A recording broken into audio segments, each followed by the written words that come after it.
இவர் வந்து பேச மாட்டாரு, பழக மாட்டாரு அப்படிங்கிற ஒரு எண்ணம் தான் வருதுங்கிறாங்க. அவங்க ஏன் பழகணும்னு நான் நினைக்கிறேன். என்னோட ஐடென்டிட்டிக்காக நான் வளர்க்குறேன். அப்ப இது உன் பேச்சுல திமிர் தெரியுதே மச்சான் அப்படியெல்லாம் ஒண்ணும் இல்லடா. டேய். அப்ரோச்சபிளா இருக்கணும்ல, கொஞ்சம் பயமா இருக்குல்ல, ஷோங்கிறதுனால கொஞ்சம் நர்வஸா இருக்கா? nervous-ஆ இருக்கு. நர்வஸ்னஸ் நர்வஸாவே காட்டிக்க வேண்டியதானே. என்னடா முகத்தையும் உடம்பையும் முறப்பா வச்சிருக்க, கால கடகடன் ஆடுது. பில்டிங் ஸ்ட்ராங்கு, பேஸ் மட்டும் கொஞ்சம் வீக். அப்பயும் ஒரு நிமிஷம் எக்ஸ்ட்ரா பீட் ஆகுதுல. மாதிரி எத்தனை நாள் நீ எங்களை குத்துவ?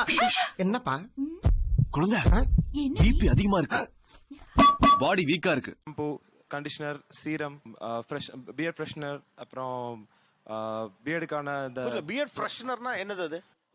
தம்பி உங்ககிட்ட கூட இசை இருக்கு சார், புரியுற மாதிரி சொல்லுங்க சார். புரியலையா தம்பி? மாமா அப்படின்னாவே இல்ல, மாமாவோ சித்தப்பாவோ என்ன சொன்னாலும் ஐயோ அவரா அப்படின்ற மாதிரி பயந்துறாங்க.